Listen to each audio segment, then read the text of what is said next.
Plínio Bacelar. Exames de rotina e os mais complexos, como exames de genética e biologia molecular, através do setor de Biomol. O Laboratório Plínio Bacelar acompanha a tendência mundial em exames laboratoriais, com o que há de mais moderno e tecnológico para garantir o melhor resultado, auxiliando a classe médica na prevenção, no diagnóstico e no tratamento dos pacientes. Laboratório Plínio Bacelar, compromisso com a qualidade desde 1942.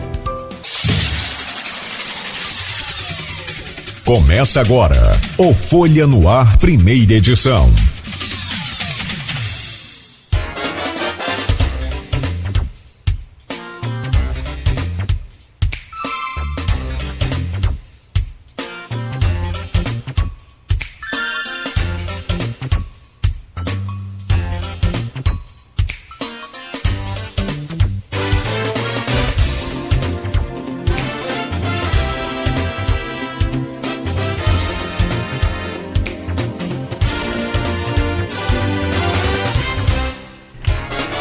Terça-feira, 10 de janeiro de 2023. Começa agora pela Folha FM 98,3, emissora do grupo Folha da Manhã de Comunicação, mais um Folha no Ar, ao vivo também, com imagens aqui dos nossos estúdios, no Face, no YouTube, no Instagram, na Twitch TV, e você pode acompanhar ainda este programa de hoje em podcast e logo mais reprise na Plena TV, a partir das 17 horas.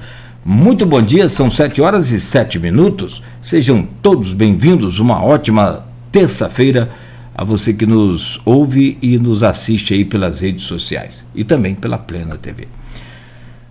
Olha, o Instituto Nacional de Meteorologia prevê para Campos hoje mais um dia com possibilidade de chuva forte prevista para hoje em Campos. Há um alerta do Instituto Nacional de Meteorologia e há também um plantão aí especial, né, da Defesa Civil de Campos com relação a esse clima, esse tempo que ontem prometeu, né, desabar aí um temporal, mas desabar, né, mas graças a Deus passou, ficou só no barulho e não choveu tanto conforme o prometido.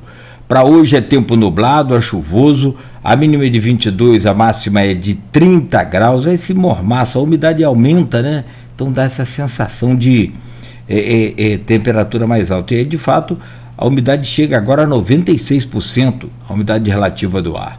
A probabilidade de chuva hoje é de cerca de 70%, e naquele mesmo período de ontem, finzinho da tarde, início da noite, 16, 17 horas, tem aí a maior probabilidade de chover nesse dia de hoje. O Rio Paraíba do Sul tem a medição aqui anunciada pelo aplicativo Hidroweb, de 9 metros e 81 centímetros. Ele só coloca para fora da calha mesmo com 11 metros, né? Com 10 metros já começa a atingir aí a população ribeirinha, mas, né, para atingir maior, mais forte aí a cidade, a partir de 11 metros. Então o rio mede agora, segundo aqui o sistema Hidroweb, conferido às 3h15 da manhã, 9 metros e 81 centímetros. No programa de hoje, com o Rodrigo Gonçalves aqui na bancada, vamos conversar com o Cristiano Fagundes, advogado, professor e presidente da Academia Campista de Letras.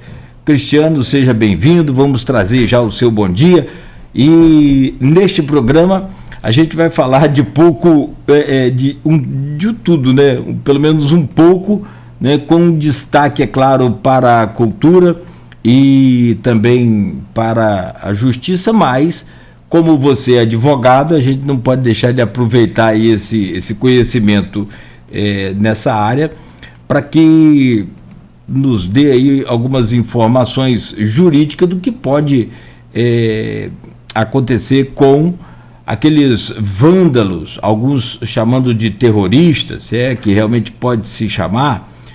O ato é um terror, de fato, né?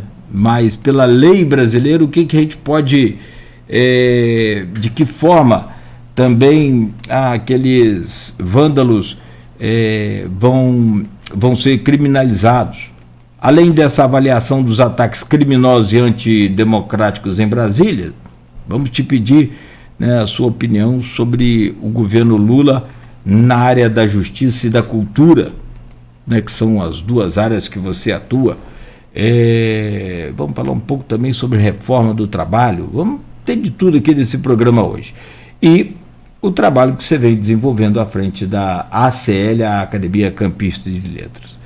Peço só um instante para a gente fazer aqui as manchetes do portal folha1.com.br e a gente já começa aí o nosso bate-papo.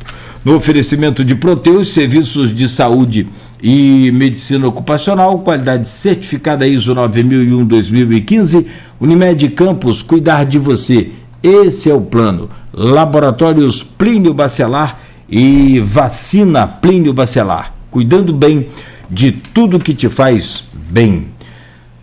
Nas manchetes de hoje do portal folha1.com.br, acampamentos bolsonaristas são desmontados em Campos e no país.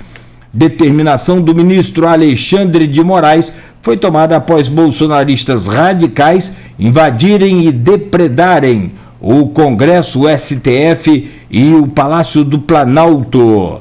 Barra do Pontal de Atafona será aberta nesta terça-feira. Medida do INEA visa aumentar a vazão do Paraíba e aliviar a pressão sobre os diques de Campos e São João da Barra. Paraíba atinge 9,85 em Campos e está a menos de 1 metro de transbordamento. Defesa Civil segue em alerta e uma das preocupações é com o dique que cedeu, a área que está sendo inclusive refeita ali, né? Há uma preocupação muito grande. Cheia dos rios Pomba e Muriaé afeta quase 30 mil pessoas no noroeste. População de Pádua é a que mais sofre com o transbordamento do rio. Bênção do Padre Murialdo marca a comemoração pelos 45 anos da Folha da Manhã. Momento religioso aconteceu na sede da Folha, onde foi oferecido bolo pelo aniversário do jornal. Mulher morre e 8 pessoas são baleadas na praia de Guaxindiba. Eu vou repetir. Mulher morre e 8 pessoas são baleadas na praia de Guaxindiba. Que ponto chegou? Em São Francisco do Itabapoana, um dos baleados é o próprio secretário de Trabalho e Desenvolvimento de São Francisco de Itabapoana, Fagner Azeredo. É o irmão da Francimara. Meu Deus. A gente vem falando aqui há muito tempo sobre isso, essa violência que tomou conta de São Francisco, e todo mundo já sabe o motivo. 3 poderes chamam atos de golpistas. Nota conjunta diz que providências institucionais serão tomadas. Segurança é reforçada nas proximidades do terminal de Cabiúnas. Medida preventiva visa evitar ataques ao terminal. Castro se reúne com chefes do MPRJ, Legislativo e Judiciário. Participantes decidiram criar um grupo de trabalho para a troca de informações. Instituições de educação superior de Campos repudiam ataques. Nota de repúdio é assinada pela UF, o FRJ, IFE Fluminense, UCAM e o ENF. Ato em defesa da democracia em Campos. Partidos e movimentos estudantis fizeram manifestação. E homem é morto com tiros de fuzil e outro baleado na cabeça em Guarulhos. São algumas das manchetes de hoje do portal folha1.com.br. Bom, nesta terça-feira temos o prazer de receber aqui o Cristiano Fagundes, que é advogado, professor, presidente da Academia Campista de Letras. Cristiano, prazer imenso, muito obrigado pela visita, seja bem-vindo, uma honra a gente poder conversar nesta manhã, falar um pouco sobre essa questão toda aí que está envolvendo o país agora neste momento, e que, aliás, né, o mundo inteiro olhando com olhos triste para esta situação, uma democracia jovem ainda, mas sofrendo um ataque violentíssimo, indescritível, um ataque terrível, e que foi, na verdade, um grande tiro no pé desse grupo, né? Ontem o presidente da República se reuniu com os 26 governadores dos estados brasileiros, mais a governadora interina do Distrito Federal. Ou seja, os 27 governadores reunidos em apoio à democracia brasileira. Inclusive ali, todos aqueles governadores que fecharam e que deram total apoio ao ex-presidente Bolsonaro na eleição, como o Zema, governador de Minas Gerais. O próprio Tarcísio, braço direito do governo, estava lá também. Então, foi um tiro no pé, infelizmente, né, precisou de destruir o nosso patrimônio com uma tentativa de golpe. Até que ponto a gente quer saber sobre isso também. E vamos falar sobre tudo isso, mas sem eu adiantar mais, deixa eu trazer só o seu bom dia e a gente começa a entrevista com o Rodrigo. Bom dia, seja bem-vindo. Bom dia, Cláudio Nogueira, bom dia para o Rodrigo e bom dia para todos os ouvintes da Folha. É sempre um privilégio poder estar aqui conversando com os ouvintes da Folha. Estive aqui ano passado, conversando com o nosso amigo, com o Marco, e retornando agora, nesse momento tão bacana, em que o grupo está completando 45 anos, né? E a gente sabe da importância dessa mídia, desse meio de comunicação para a nossa cidade, para a região. Vamos conversar sobre tudo isso, vamos falar sobre essa tentativa aí de golpe, vamos falar sobre cultura, o que a gente espera do ministério que tem à frente a Margarete Menezes, vamos falar também da nossa academia, né? Que é uma casa importantíssima. Eu costumo dizer, Cláudio, que a Academia Campista de Letras é a Casa da Literatura de Campos e região. Então vamos falar da academia, dos eventos culturais, porque a gente promove esse diálogo, né? A cultura aqui, produzida em Campos, e o que a gente espera aí da cultura em nível federal. Vamos falar da reforma trabalhista, como você sugeriu. Então tem muita coisa boa para a gente conversar nesta manhã de terça-feira. Seja bem-vindo. Rodrigo Gonçalves, bom dia, seja bem-vindo. Comeu o bolo ontem? Rapaz, eu acabei de... Comeu? Comi a torta salgada, estava muito boa, inclusive, né? Rapaz, eu acho que eu vou voltar para pegar minha parte, que eu tive que sair. Pois é, desejar um bom dia a você, Cláudio, também a todos os nossos ouvintes que estão acompanhando a gente, não só, né, em 98.3, você que está acordando agora, você que já está no trabalho, você que está passando pelas rodovias aqui da nossa região, sintonizou o rádio, fica com a gente que vai ser uma manhã de muita informação aqui com o Cristiano Fagundes. Então agradecer, né, a presença dele aqui. Já era um desejo nosso, né, Cláudio, trazer o Cristiano aqui, porque a gente tem trazido aqui ao nosso programa algumas pessoas para falar sobre esse novo governo, expectativa principalmente para a área da cultura, para outras áreas, e o Cristiano, por ser presidente da Academia Campista de Letras, já era um convidado nosso nessa lista para falar um pouco sobre tudo que desenvolveu em 2022, que foi um ano de muita retomada também na academia, né, e agora também as previsões, o que se espera para 2023, né, de projetos. Então a gente já tinha esse desejo de trazer ele aqui, mas a gente uniu aí o útil e agradável, porque o Cristiano também é advogado, professor, né, e também um formador de opinião. A gente convidou para que ele estivesse aqui falando um pouquinho sobre esses últimos acontecimentos infelizes, né, todos esses fatos que aconteceram lá em Brasília. Como você bem falou ontem, houve uma reação para quem esperava aí que a democracia fosse sair enfraquecida, muito pelo contrário, ela sai fortalecida diante de todas as demonstrações que estão tendo, né? Ontem a gente viu aqui em Campos esse ato que foi feito por alguns movimentos estudantis e também por representantes de partidos, né? Fortalecendo o quanto é importante a gente estar na rua pela manutenção e a garantia da democracia. O mesmo aconteceu em várias outras cidades do Brasil, inclusive São Paulo, a Avenida Paulista ficou lotada de pessoas que foram às ruas em defesa da democracia.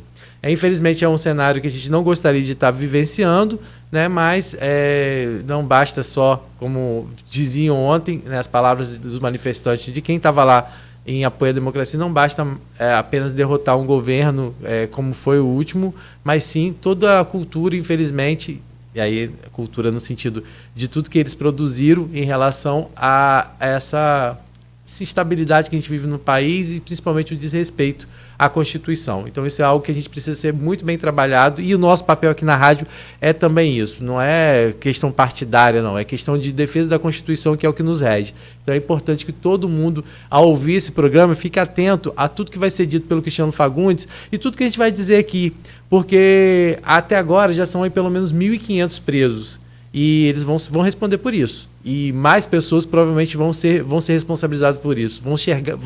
Outras pessoas vão ser descobertas nesse esquema que não é simplesmente gravemente aquela invasão que aconteceu ao Palácio dos Três Poderes. E lembrando, como você falou, Cláudio, ontem foi uma demonstração muito bacana desses governadores, de representantes do STF, do Judiciário, que depois dessa reunião eles saíram de braços dados, desceram a rampa do Planalto de braços dados e foram até o STF. Eles atravessaram toda a Praça dos Três Poderes, mostrando essa força que a nossa Constituição tem, que a democracia tem. Então fica com a gente que o nosso programa com certeza vai fazer esse fortalecimento. E você que ainda tem dúvida do que aconteceu ontem, foi aí a pior tragédia que o Brasil poderia viver no sentido de desrespeito à Constituição, os seus três poderes, fique com a gente para você entender um pouquinho mais e quem sabe aí, quando acabar esse programa, fazer uma autorreflexão e imaginar se é isso que você quer para o seu país, tá bom? É uma situação muito delicada. O maior ataque à democracia do Brasil em todos os tempos. Claro que, né, depois dessa ditadura, que é o ataque consolidado em si, né? Mas tirando a nossa democracia, mas esse ataque ontem, domingo em Brasília, Cristiano, eu gostaria de te fazer uma pergunta no sentido de entender de fato o que é e o que não é. Tem um elenco ali de pelo menos 15, pelo que eu ouvi a ministra Weber falar, 15 crimes cometidos. Dentre eles, a tentativa de golpe. Houve tentativa de golpe, sim. A minha pergunta acho que a gente pode tentar entender tudo que aconteceu, você pode explicar para a gente se é terrorismo, se não é, pela lei brasileira, mas a minha pergunta que tipo de punição esse pessoal pode sofrer dentro do rigor da lei? Pois ali concordo aí com a ministra, né, que é uma pessoa de grande conhecimento jurídico, e vários delitos foram praticados ali, inclusive um que eu percebo que não está sendo comentado, mas também houve o crime de lesão corporal, porque assim que eu estava no domingo preparando uma aula para o curso aí para a OAB, que a gente começa semana que vem, eu ali acompanhando, preparando material, e houve também o crime de lesão corporal, além desse que você falou, Cláudio, do crime, né, dessa questão do golpe de Estado. Por que eu penso que ali houve esse crime? Né? Pesquisando, porque minha área é trabalhista, mas a gente pesquisa, até porque no direito do trabalho a gente se depara com crime. Crime praticado pelo empregado, e o que isso vai trazer para o contrato de trabalho dele, ele pode ser dispensado por justa causa. E ali, essa questão do golpe de Estado, que à luz da legislação brasileira é tentar depor por meio de violência, grave ameaça, um governo legitimamente constituído. E é nítida a pretensão das pessoas que estavam ali envolvidas naquele episódio, né? Logo após a posse do atual presidente. Em menos de uma semana, aquelas pessoas com essa questão da camisa, lamentavelmente, o uso da camisa da seleção brasileira, né? Usar um símbolo tão importante, tem toda uma simbologia, isso é para trazer alegria, isso não é para ser usado em momento de vandalismo, né? Então a gente teve sim, na minha concepção, a prática desse crime, né, do golpe de Estado, que é tentar depor, tentar tirar por meio de violência, um governo que foi legitimamente constituído, que foi o que ocorreu nas eleições, né? E por que eu digo, Cláudio e Rodrigo, que ali na minha concepção também teve o crime de lesão corporal? O que me chamou também muita atenção, Cláudio, além de todo aquele prejuízo para o patrimônio público, um absurdo aquilo que foi feito. Mas o que fizeram também com os policiais, com os animais, né? Você vê que eles foram com um pedaço de pau batendo lá nos cavalos, batendo, e isso não está tendo uma atenção devida. O crime ali praticado contra os animais, contra os profissionais. Teve aquela menina aí que defende, desculpa, muito bem observado por você. Hoje que eu vi aquela. A Luísa Mel, né? Ressaltando isso. E eu vi aquele cavalo caindo ao vivo. Eu falei, vai dar problema. Claro, aquilo ali no momento em que a gente está, né? A legislação se preocupando com isso. Então você vê que as pessoas estavam tomadas por um sentimento lamentável, uma coisa que parece que foi construída, incentivada, né? Então a gente pode falar no crime de golpe de Estado, na tentativa... Quantos anos dá de reclusão para golpe de Estado? Olha, vai aí mais ou menos de 4 a 12 anos... De reclusão. De reclusão, né? Então, e tá fácil identificar todo mundo ali. Sim. Ou se não, a maioria. Muitas imagens, né? Foi incrível, porque isso de imediato, logo depois que começaram a circular os vídeos e tal, a própria sociedade criou um site onde eles colocaram os rostos dessas pessoas para que as outras pessoas que conhecessem ajudassem a identificar. Então foi identificado ex-BBB, foi identificado vereador, foi identificado... Até funcionário do Banco do Brasil, parece, né? Pelo que eu tenho acompanhado. Militares, pessoal da EBC, foram identificados várias pessoas através desse trabalho. E esse site está no ar. Daqui a pouco a gente pode até falar lá, porque... Está no ar esse site ainda, onde tem governo criou um e-mail também, justamente para que identificassem. E foi incrível, porque realmente o que aconteceu depois disso é que já tem registro de pessoas que denunciaram, pessoas que eram da convivência dela, que ninguém saberia quem era, e as pessoas da cidade falou, não, esse é fulano, o e-mail dele a rede social dele é essa e tal, e isso ajudou também, está ajudando, né, a polícia aí a encontrar, né, essas pessoas que estavam envolvidas nesses atos antidemocráticos. E, Cláudio, podemos falar também na questão da associação criminosa, né, porque ali a gente percebe que foi tudo orquestrado, né? Então, muitos estudiosos no direito da criminologia, dessa ciência, eles também apontam a prática desse crime aí de associação criminosa, né? Que consiste em que associarem-se 3 ou mais pessoas para o fim específico de cometer crimes. E essas pessoas foram para lá com essa concepção de praticar aquele crime, né? E você, eu estava na abertura, né, na introdução do nosso texto de hoje, você falava do apoio, né, de todos os governadores, um gesto bacana de simbologia. E o que a gente pode falar também, Cláudio, o apoio, ele não está restrito ao nosso território. Eu estava acompanhando de madrugada, né, estudando, depois que recebi o honroso convite, e você vê que vários países, né, a gente tem países da Europa, todo mundo manifestando apoio ao Brasil. E é uma página que não era para estar escrita na nossa história. Agora, você tem ali o seguinte, Cristiano, e Rodrigo, e você que nos acompanha, você tem ali uma série de criminosos, aqueles que praticaram... São criminosos. Sim. Você usou o adjetivo correto, você fez o enquadramento certo.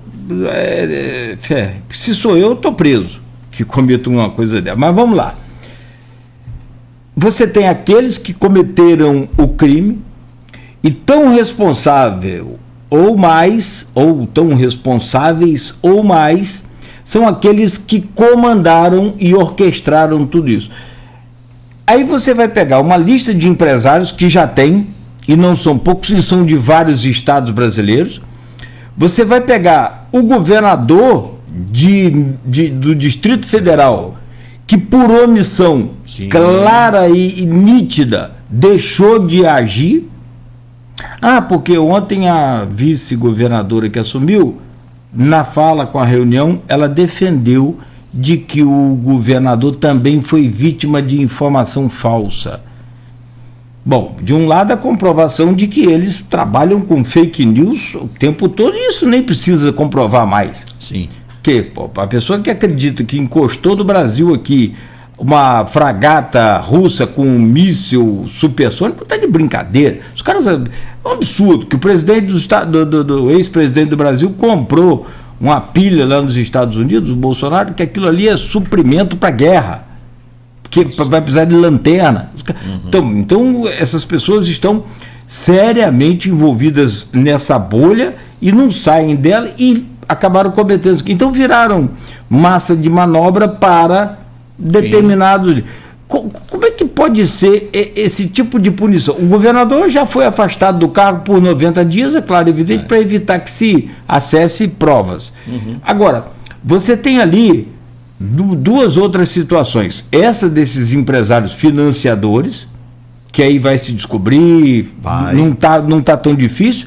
E a outra pergunta é: o que pode acontecer com a Polícia Militar e com o comando da Polícia Militar? Porque a hora que a Polícia Militar foi atingida, como você disse, covardemente, aí já era um outro momento, aí já havia até a intervenção do governo federal na segurança federal em Brasília, aí já era outro momento. Então até ali houve omissão e concessão da polícia para o pessoal entrar.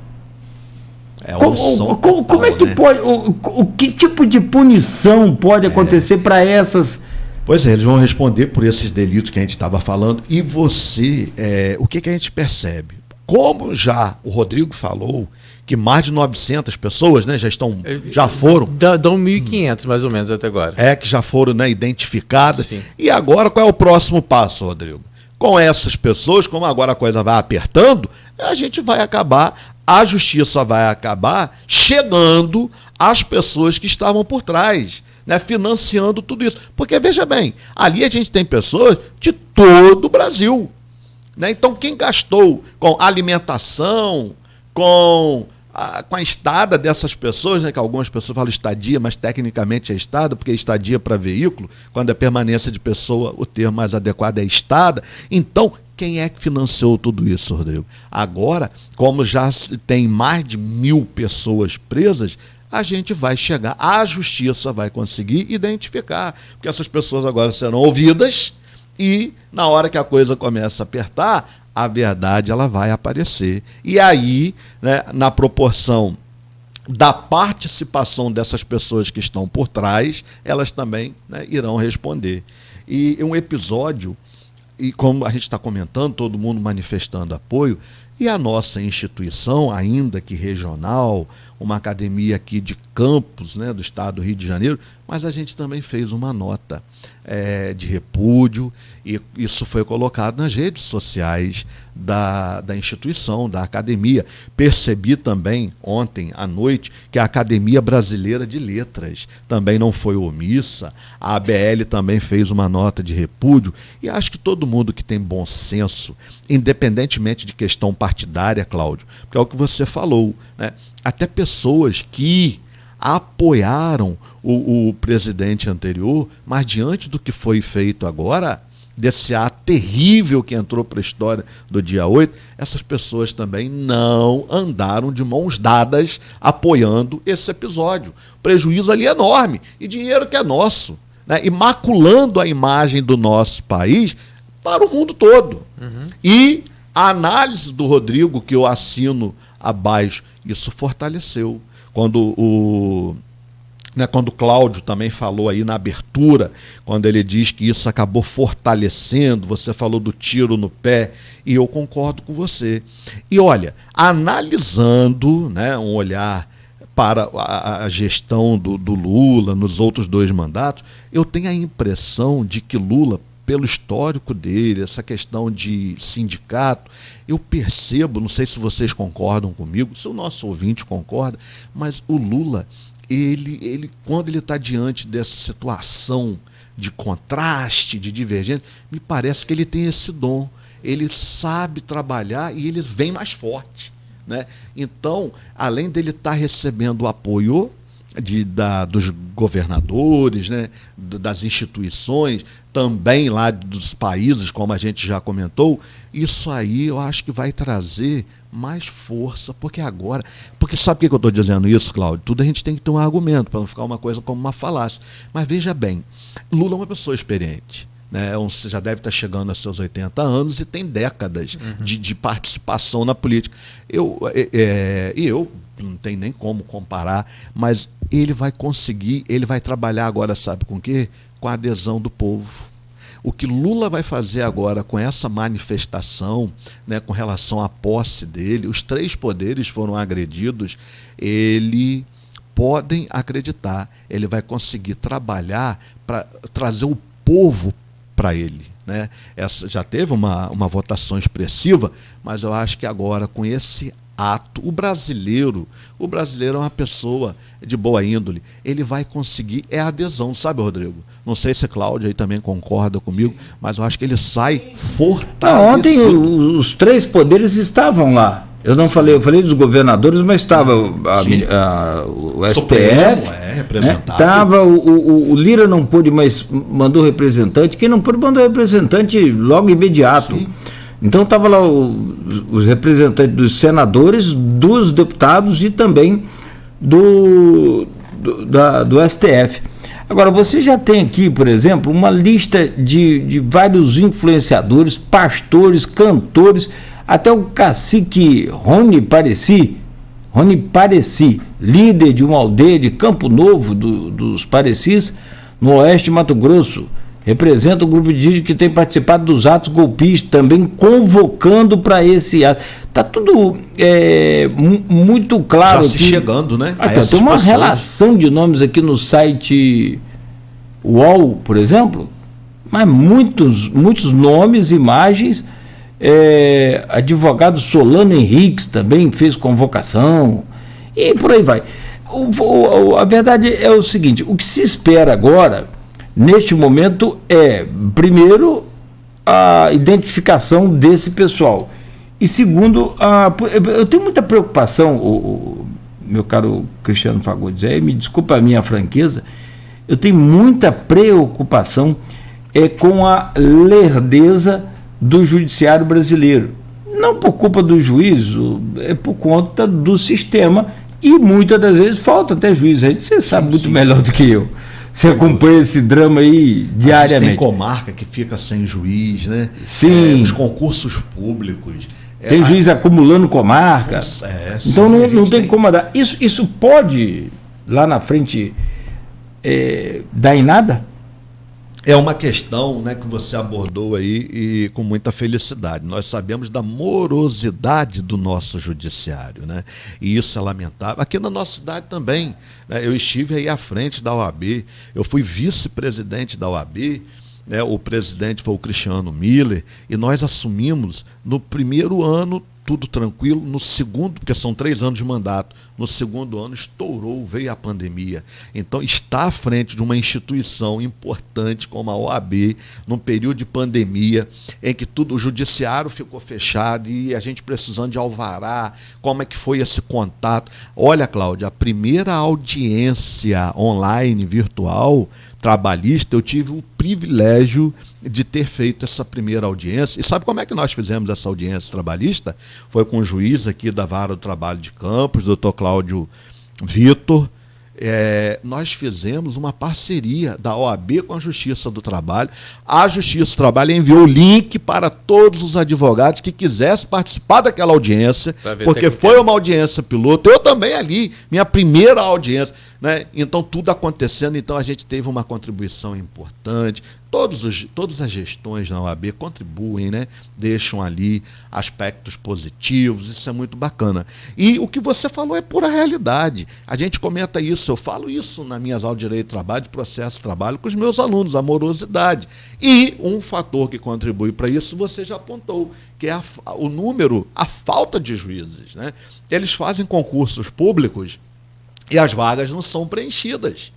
Né? Tem tantas vagas. Quando a gente vai ver, o percentual porque é uma prova muito difícil, há um exagero nessas provas e aí ficam, né, faltam juízes no país. Mas eu acredito que o judiciário agora, a população, né, o judiciário, a gente percebe que há aí, Cláudio, uma atenção a esse aspecto, pela própria repercussão que o ato teve. Então, o Estado, e um dos poderes do Estado é o poder judiciário, precisa mostrar a sua força.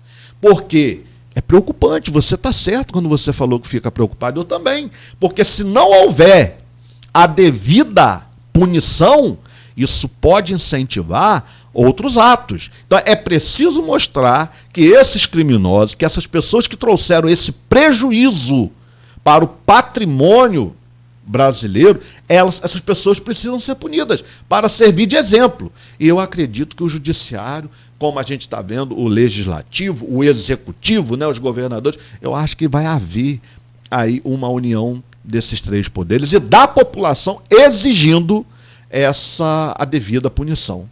Então vamos torcer para que isso não fique, Cláudio, como você já apontou aí, isso não termine, né, e não deu nada. É que eu estou falando, sabe? Mas eu acredito que não. Me perdoe, mas olha só, os caras estão presos. Se você estiver vendo o computador aqui que eu estou usando, os caras estão presos, os 1.200, 1.500, 1.000, com o celular, abastecendo ainda as redes sociais com esse ódio. Porque tudo tem um começo. E aí eu não cheguei lá, eu cheguei nos empresários, cheguei naqueles grupos que estão apoiando, mas eu queria te perguntar até que ponto também essa coisa do ódio plantada pelo Bolsonaro, em todo o seu governo, que ele passou mais tempo no cercadinho do que administrando o país, na verdade, haja visto os números de mortos aí pela pandemia, que foi um absurdo e que continua ainda e que ainda tem gente com resistência à vacina. Então, e ele falando da vacina, até que ponto ele pode ser responsabilizado? Tem pedido de extradição dele já, ou de retorno imediato ao... né? Na verdade, não, ele está internado. Esse pedido de extradição é algo ainda meio isso que eu claro. Eu não acho que nem é hoje, possível. pela manhã, já havia notícias de que ele estaria voltando. Não, está internado. Ele estava internado ontem. Ele chegou a ser hospitalizado. Não sei se está indo. O negócio aperta da dor de barriga. Ele está hospitalizado. A esposa dele, inclusive, mostrou uma foto e tal. Verdade, sim. O que a gente precisa, entrando nisso que você está falando. E aí chega lá do Bolsonaro, né? Do Bolsonaro, que eu quero saber. Eu queria até que você pontuar isso que você falou, porque você imagina, depois de tudo que aconteceu, o Bolsonaro custou a se posicionar, né, como sempre, como foi logo depois do resultado das eleições, ele só foi falar, ou seja, na véspera que acho que até quem votou nele ficou decepcionado. As pessoas à frente, mas, do quartel, e ele foi embora. Mas esse é o problema. Muitas dessas pessoas, Cláudio falou, elas não estão ainda assimiladas, elas vivem numa bolha. Pra você ter noção, olha o que aconteceu. Em frente ao quartel, né? Muitos que criticavam a postura do STF, do Alexandre de Moraes, né, de combater fake news, de mandar prender, de derrubar deputado. As pessoas chegavam a achar que era absurdo, porque aí agora as pessoas que estão vendo o que aconteceu, elas estão numa noção realmente. Se o STF não tivesse feito metade do que fez, o que poderia ser ainda pior. Né? Então, ou seja, o STF se posicionando, e aí isso acabou também uma outra coisa que foi bem ruim, essa personificação no Alexandre de Moraes, que eu acho que as pessoas focaram nisso como se não fosse uma instituição maior, que tivesse lá outras pessoas, e o Alexandre de Moraes fizesse que bem entendesse, sem que ninguém, né, tivesse lá para poder, existisse uma corte. Como se ele fosse o Supremo. Exatamente. Existe uma corte, e quando ele toma aquela decisão, qualquer outra pessoa que está ali pode, né, ir contrária ou fazer. Não iam, né? Inclusive pessoas que eram indicadas pelo próprio governo Bolsonaro. Então é difícil de entender. Mas aí quando você vê o Bolsonaro, depois que acontece o que acontece, ele vai lá e coloca uma nota. E na nota ele reforça, entre outras coisas que não concordo, mas diz assim, porque isso é uma coisa que a esquerda também já fez. E lá compara. No ano tal. Não, isso compara em 2013 e 2017. Que são situações totalmente diferentes. Ninguém estava querendo dar golpe de Estado. Não houve essa depredação do jeito que foi aos três poderes. Comparar, Rodrigo. E aí ele acaba fazendo com que. Mas ontem eu tive com algumas pessoas que votaram no Bolsonaro e que ainda usaram isso. Vocês estão falando, mas a esquerda também fez isso em 2013, fez isso em 2017. Falei, com base em que você está falando isso? Com base no que o presidente falou? Porque não foi dessa forma. E sem contar que nesses outros 2 anos a gente teve até morte de manifestante. A gente teve mais de 49 pessoas feridas, levadas para o hospital manifestando. Estou dizendo que elas estavam certas também, não. Elas estavam erradas de ter feito o que fizeram. Sim. Mas são situações totalmente diferentes. Não foi registrado nem um terço, nada. Na verdade, assim, nem 0,01% de destruição ao patrimônio público. Então, se comparar situações como essa, são principalmente chega a ser imbecil, principalmente pela comparação do que era. Ou seja, era algo... Entendemos. Né, que as pessoas, por exemplo, começou o ato de 2013, se não me engano, começou por causa do aumento de passagem de 20 centavos em São Paulo. E aquilo acabou se alastrando pelo Brasil todo. Então, depois foi em relação à reforma trabalhista. De 2017, se não me engano, foi a reforma trabalhista, que inclusive que gerou todas aquelas manifestações. A CUT foi para lá, subiu a rampa, como aconteceu, mas não houve essa invasão, como estão dizendo que aconteceu dessa vez. Não tem nem comparação. Então, se você está ouvindo a gente, e se por acaso quiser, vai lá, procura, pesquisa. Não pesquisa fake news, não. Pesquisa notícia, pesquisa história, que você vai ver que não tem comparação, não existe. E mesmo que tenha ocorrido lá atrás algo que vocês... que todas as pessoas reprovaram, porque o que mais você viu eram pessoas que votaram no Bolsonaro, apoiaram o Bolsonaro justamente por criticar medidas que eram adotadas muitas vezes como extremistas por pessoas da esquerda. Manifestações, invasões, à época, né? Então, e foram justamente as pessoas que agora, de uma certa forma, estão querendo fazer vista grossa. Então não dá. Não dá para usar mais esse discurso. A gente está tendo que reconstruir o país. E quando você fala isso agora, é estruturalmente também, né? Tipo, é absurdo, mas é falar que você vai ter que reconstruir prédios, que são obras tombadas. A Câmara não pode ter hoje uma sessão, me parece que vai ter uma sessão extraordinária, vai ter que ser virtual. O Senado também vai ter que ser virtual, está tudo destruído. E aí, Cláudio, o que o Rodrigo falou, nós entendemos, né? Quando o presidente vem a público se manifestar sobre o episódio como uma forma de chancelar o que aconteceu, o que é que ele faz? Ele se reporta a episódios que aconteceram. Ou seja, mas isso já foi feito, mas você foi feliz, foi feito, houve aquilo que a gente não ratifica, a gente não apoia, mas está longe quilômetros de se poder estabelecer essa comparação que ele pretendeu fazer, né? Então, era o momento de, como um chefe de Estado, a importância que ele tem para essas pessoas, para esses seguidores dele, era a hora dele chegar e falar, não, a gente não apoia isso, mas não, ele vem ainda tentar amarrar a fala infeliz, mas já foi feito isso, como se o fato de já ter ocorrido um episódio errado fosse motivo para chancelar, autorizar que o erro fosse replicado, né? Muito bacana a observação. Esse pessoal que está detido aqui agora em Brasília, com posse do celular, não está errado, não? Se estiver com o celular, sim. Porque não podia ter acesso ao celular. Na verdade, tem que saber por que acontece. Ainda nem todos foram fichados ainda, né? Eles estão lá, eles estão detidos. Estão passando por uma triagem. Então, assim, eu acredito que o ideal seria de imediato recolher o telefone de todo mundo, né? Mas a quantidade para você agora. Mas também você tem que entender que são pessoas, nem todos que são pessoas ali que elas sabem do direito delas, tá?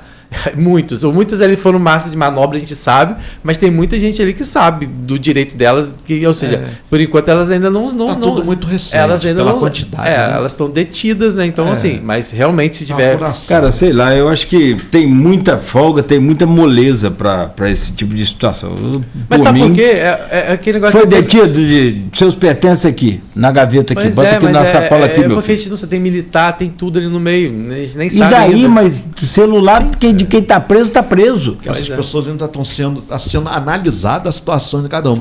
Agora, eu gostei do que o Cláudio falou. Porque não tem nenhum nome de todo mundo. Agora, a Cláudio falou uma questão aí, né? O verbo reconstruir. E vai ser preciso reconstruir mesmo. E quando a gente fala em reconstruir, a ministra da Cultura, né, a Margarete Menezes, que está fazendo já um trabalho, também logo começou a trabalhar, fez reunião ontem, hoje vai ter uma outra reunião, para poder fazer um relatório de todos os objetos, né, de tudo que foi danificado.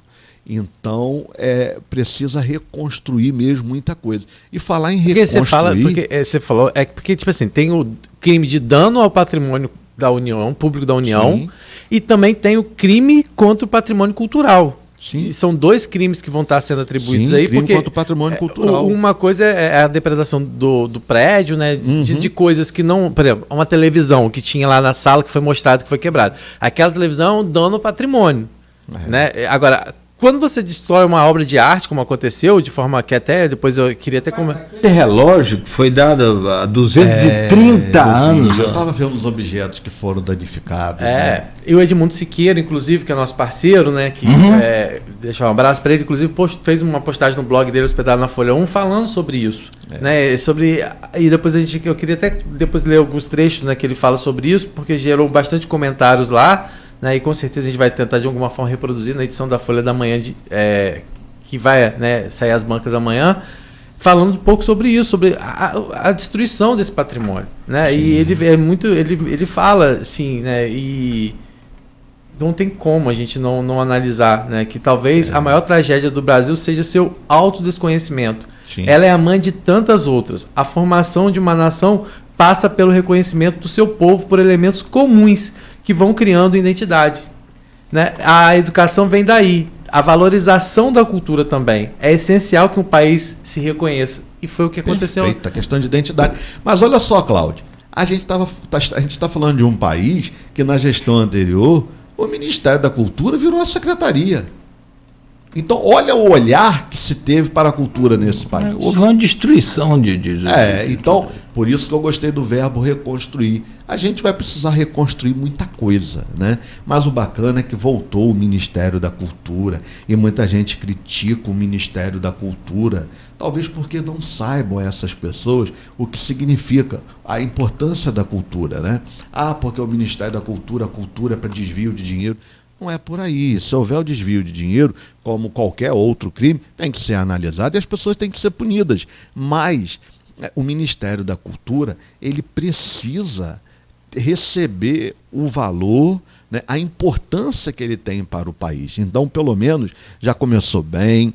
A gente está tendo aí a reestruturação do Ministério da Cultura, que é um grande desafio, né?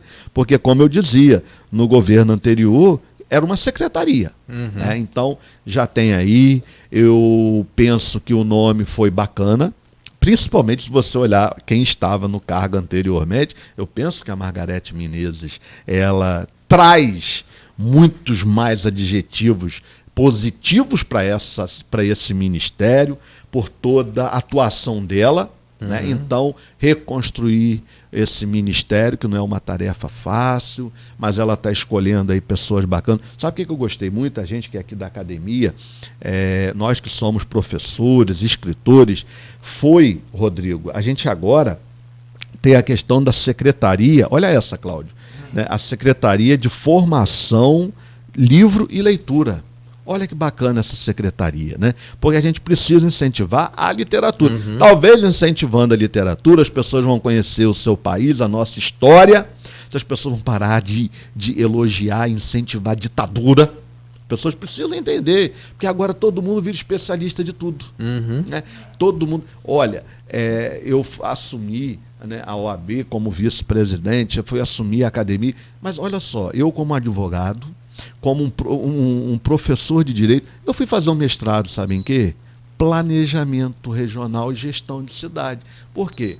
Eu penso, poxa, eu vou fazer um mestrado, eu quero estudar essa questão de administração, de gestão, para poder eu ter mais conhecimento técnico daquilo, né? Porque a gente está à frente de uma academia, a gente participa como vice-presidente da OAB, a gente coordena curso. Então, foi um mestrado que eu achei aqui próximo e que era o que tinha mais pertinência. Terminei agora, 14 de dezembro, 2 anos estudando planejamento regional, estudando gestão de cidade. O mestrado até tirou nota 5 pela CAPES, com uma nota altíssima, né? Já defendi minha tese. Então, a gente tem que estudar, a gente tem que ter humildade para sentar, pesquisar. O que a gente não entende, a gente vai perguntar a quem tem aquele conhecimento técnico. Então, eu gostei muito dessa secretaria, que é uma notícia bacana para a gente trazer nessa manhã de terça-feira para os nossos ouvintes. É claro, sim. Eu só vou te pedir, Cristiano, licença, para que a gente siga, então, nesse assunto, no próximo bloco, fechando virando essa chave aí. né, com relação, porque se a gente for fazer aqui, dá uma semana de programa e a gente vai buscar mais detalhes sobre isso. A gente não consegue segurar a revolta, né? Eu sei que a gente acaba...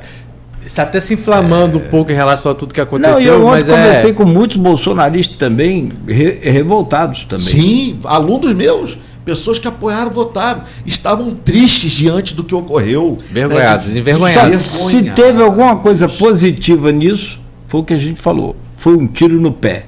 E esse tiro foi certeiro. Agora, o que a gente espera, e eu espero muito, muito, muito mesmo, é que sejam punidos severamente, exemplarmente. Ou então vai virar uma baderna. Pois é. E vai virar uma baderna. A gente aposta aí que agora Sim. todo mundo unido para que essas pessoas sejam punidas. Bom, são 7 horas e 55 minutos em Campos. Vivemos um capítulo terrivelmente triste da nossa história nesse início de ano. Lamentável. Eu ainda conversar com meu filho antes, você vai falar isso para os seus filhos, que você teve o desprazer de ver isso, né, ao vivo, o que vai ser contado nos livros de história depois. Bom, mas tudo tem um começo, meio e fim, né? Eu acho que esse aí já está caminhando para um fim, ou pelo menos esperamos isso. Voltamos já no oferecimento de Proteus, Unimed, Laboratórios Plínio Bacelar e Vacina Plínio Bacelar. A Unimed Campos está sempre presente na vida de milhares de pessoas na cidade, oferecendo bem-estar, saúde e assistência quando você mais precisa. O Paulo Rodrigues, do Externato Azevedo Pinto,